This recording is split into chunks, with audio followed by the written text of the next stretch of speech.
Welcome to an exploration into one of antiquity's deepest mysteries, the enigma of Euclid. Though his work laid the foundational bedrock of geometry, the man behind the elements remains an elusive shadow. Was Euclid a single mathematical mastermind, or a collective writing under a shared pseudonym? Set against ancient Greek manuscripts and intersecting rings of logic, this presentation ventures into the past to unravel the true identity of history's greatest ghost. We possess his universe, but we do not possess the man. Euclid's work stands as history's most successful textbook, a monumental legacy spanning 13 volumes and 465 theorems that guided geometry for over 2 millennia. Yet, behind this enduring masterpiece lies a complete biographical void. Though his name carries the Greek meaning of glorious, we have exactly 0 verified historical facts about Euclid himself. We inherit an entire mathematical universe, while the master architect remains completely elusive. To understand Euclid, we must confront an 800-year historical void. Though placed in Alexandria around 300 BC under Ptolemy I, no contemporary records of his life exist. The earliest passing mention comes in the 4th century AD by Pappus, while the first true biography arrives in the 5th century AD from Proclus. Crucially, Proclus merely deduced Euclid's era by positioning him between Plato's pupils and Archimedes, citing 0 primary sources. Everything we claim to know about Euclid was constructed nearly a millennium after he supposedly lived. For centuries, history conflated the great mathematician with a completely different man. Scholars routinely merged Euclid of Alexandria, the geometer behind the elements, with Euclides of Megara, a Socratic philosopher who lived a century earlier. Sparked by early Roman misattributions and propagated through medieval texts and Renaissance printings, this identity error persisted for generations. It was not until 1572, when scholar Federico Commendino published his groundbreaking translation, that history finally disentangled the two figures and separated the philosopher of Megara from the legend of Alexandria. Nature and historians abhor a vacuum.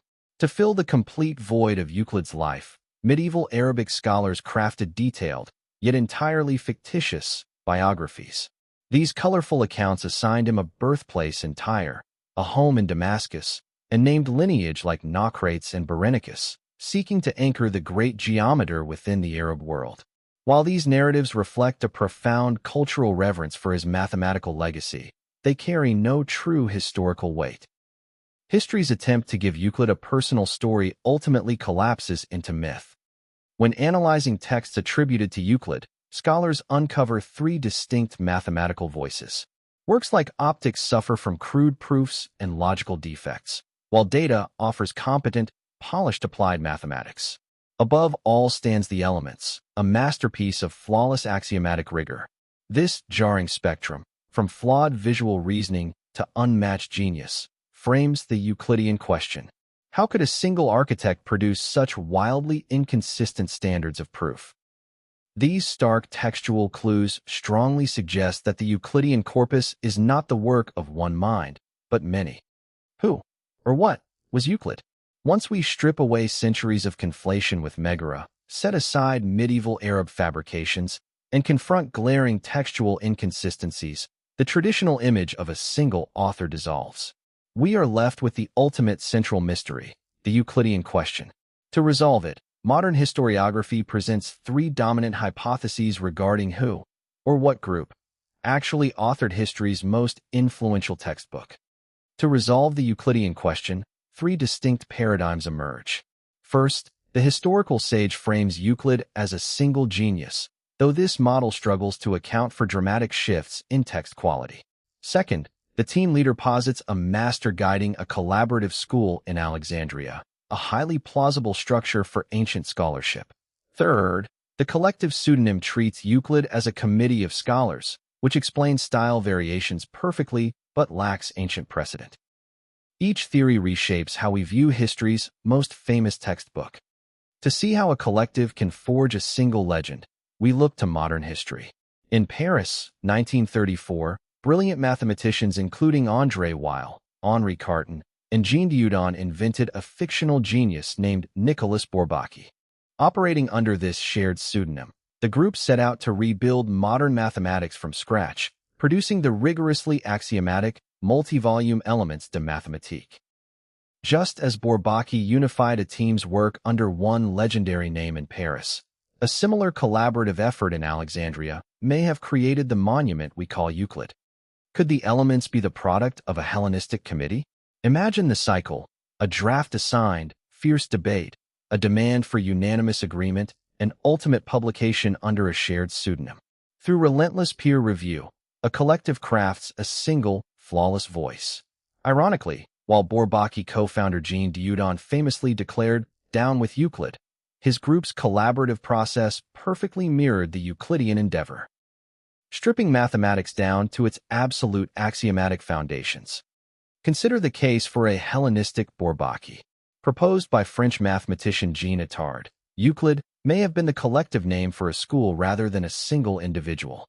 The Elements contains few original discoveries. Instead, it is a masterclass in synthesizing centuries of Greek thought, unifying Eudoxus's proportions, Theaetetus's irrationals, Pythagorean number theory, and the work of Hippocrates of Chios.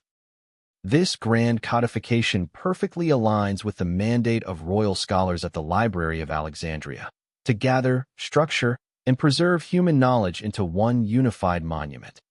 Yet, the committee theory faces a major rebuttal. Where are the names?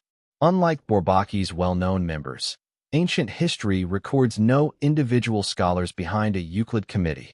Furthermore, the 3rd century BC geometer Apollonius explicitly noted studying with the pupils of Euclid in Alexandria. Without evidence of a secret collective, most historians arrive at the most plausible middle ground. Euclid was indeed a real teacher who led an extraordinarily collaborative, highly influential school. In the end, we reached the ultimate axiom. The identity of the author was consumed by the perfection of the work. Whether Euclid was a single genius, a master leading a school, or a collective pseudonym, the biological creator ceased to matter. By constructing a mathematical universe built purely on abstract postulates and common notions rather than physical measurements, the author erased his own historical context. In doing so, Euclid transcended mortal biography to become a timeless synonym for geometry itself. Beyond geometry, Euclid's most enduring legacy is his axiomatic method, a revolutionary approach to constructing unshakable logical structures from fundamental self-evident truths. This powerful framework extended far past lines and angles, shaping the foundational bedrock of modern science, rigorous philosophy, and even political thought. Euclid's Elements established the foundational method for constructing undeniable truth.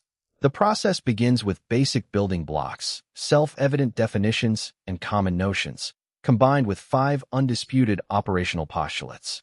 Through step-by-step, rigorous deduction requiring no external evidence, these components forge unshakable theorems, complex truths that cannot logically be false. For over 2 millennia, this deductive framework served as humanity's universal standard for mathematical proof, demonstrating how pure logic alone can construct absolute certainty. Here, we witness how a vast realm of mathematics grows from modest beginnings. At the root of this structure sit just 23 definitions, 5 postulates, and 5 common notions. Through strict lines of logical deduction, these foundational truths branch upward into a sprawling canopy of 465 theorems spanning plane geometry, proportion theory, and number theory. No matter how complex a concept within this canopy may seem, every single theorem traces its logical lineage directly back to these original, self-evident roots. Isaac Newton framed the physical universe through the unassailable rigor of Euclidean geometry. Rather than presenting his work using the calculus he helped invent, Newton structured his Principia around classical geometric principles to ensure his arguments were indisputable. By treating his 3 laws of motion as self-evident axioms alongside observed planetary paths, he mathematically derived the forces at play. This axiomatic structure led directly to the law of universal gravitation, proving that the majestic dance of celestial bodies rests upon the exact same logical foundations as classical geometry. Benedict Spinoza sought to bring the absolute certainty of geometry into human morality and theology. In his masterwork, Ethics Demonstrated in Geometrical Order, Spinoza applied Euclidean structure directly to philosophical inquiry. By building his arguments through formal definitions, axioms, propositions, and corollaries, he mapped abstract concepts like God, nature, reason, and emotion into a cohesive framework. His goal was to deduce the underlying truths of existence and human nature with the exact same irrefutable certainty required when proving the properties of a triangle. Immanuel Kant shifted geometry from the physical world directly into the human mind. In his critique of pure reason, Kant argued that space is not an external property, but an a priori structure innate to human perception. When we reason about geometric shapes, we construct them within the Euclidean architecture of our consciousness. Because all humans share this same internal framework, universal and certain knowledge becomes possible, providing the essential foundation through which we experience and understand the world around us. Thomas Jefferson applied the rigor of Euclidean geometry to political philosophy when drafting the American Declaration of Independence. He began with a self-evident axiom that all men are created equal and endowed with unalienable rights. Treating these fundamental truths as starting postulates, he derived the logical progression that governments exist solely to protect those rights. The ultimate QED, the inescapable conclusion of his political deduction, was that the United Colonies must be free and independent states. As a young lawyer, Abraham Lincoln sought to master what it truly meant to demonstrate an argument beyond all doubt. To achieve this, he carried a copy of Euclid's Elements in his saddlebag, studying late into the night by lamplight. He even returned to his father's house, persisting until he could recite and prove on sight any proposition across Euclid's first 6 books.